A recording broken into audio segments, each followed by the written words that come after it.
KZ Zenith, in-ear monitor terbaru dari KZ yang punya konfigurasi single dynamic driver yang mereka klaim sebagai flagship mereka.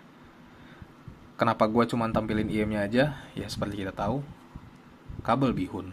Padahal kalau mau lu bandingin tuh, case-nya tuh bagus. Case-nya tuh bagus. Lu nggak akan nyangka kalau misalnya KZ tuh bisa ngasih aksesoris tuh kayak gini. Dan eartipsnya juga lumayan lengkap, dikasih beberapa pasang foam, beberapa pasang yang KZ Starline gitu.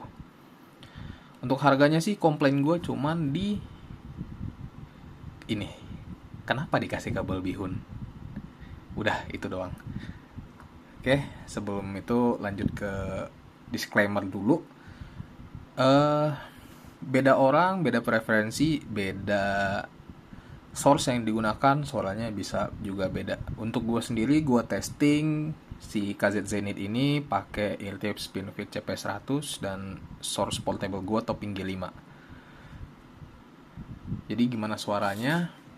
Untuk vokalnya sendiri tuh posisinya di tengah, nggak maju, nggak mundur, clear juga. Bobot vokalnya sendiri buat gua nggak ketipisan juga nggak ketebelan. Cuma gua ngerasa ini IM lebih cenderung ke bobot vokal ceweknya. Kenapa gitu? Karena gua ngerasa sedikit banget si IM ini tuh buat vokal cowoknya kurang berbobot gitu loh. Karena kan biasa kan vokal cowok tuh tebel, berbodi, berat gitu. Timbernya aman, natural. Terus untuk treble-nya tergolong aman ya, nggak tipe yang bisa dibilang kayak KZ zaman batu lah gitu. Karena gue juga udah ngikutin KZ tuh dari zaman KZ ED9 gitu. Ada beberapa IM KZ itu yang treble-nya tuh metalik, kadang piercing gitu-gitu. Nah, untuk yang di KZ Zenith ini surprisingly aman. Dia tipikal yang cukup smooth, tapi nggak sampai roll off juga. Untuk si treble-nya ini, buat kalian yang nyari suara distorsi gitar, mungkin bakal ngerasa kurang gigit. Kayak gua juga yang untuk lagu-lagu metal gitu, gua ngerasa kurang gigit. Tapi kalau misalnya buat lagu-lagu vokalan, anisong, itu aman banget. Untuk bassnya itu sendiri tipikal bass yang fokus di mid bass. Bass punch-nya berasa, terus rapih juga, dan gak bleeding ke mid gitu. Speed bassnya oke banget karena si IM ini itu dia fokusnya di mid bass. Cuman ada drawbacknya.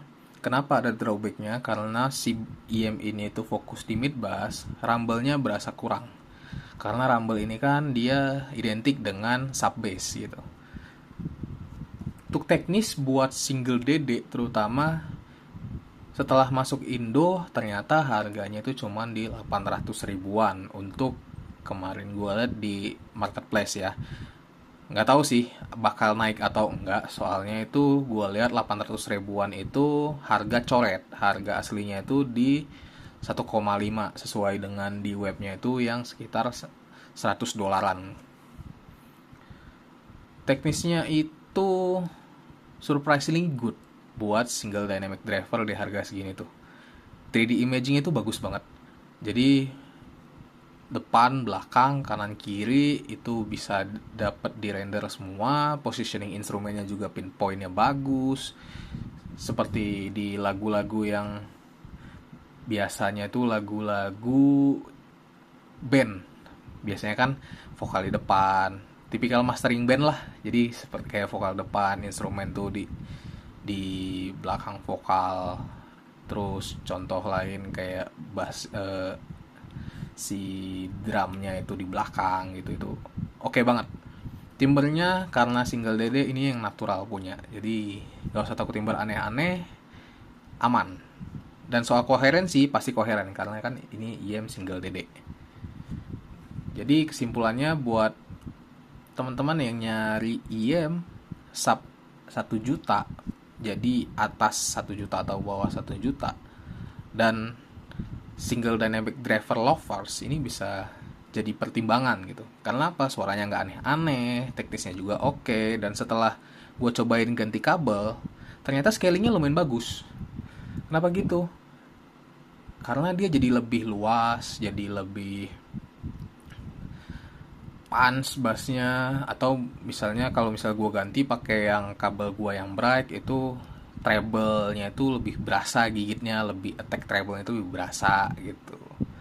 Sama ada switch-nya juga. Kalau lu pada ngerasa bassnya kegedean, silahkan turunkan switch-nya. Ini kan gue tesnya di posisi switch on semua. Jadi kalian bisa ukur lah gitu. Kalau misalnya bassnya kegedean bisa turunin satu, kalau masih kegedean turunin dua, kalau masih juga turunin tiga gitu. Jadi switch 4 doang yang di on kan gitu. Oke, sekian dulu. Thank you.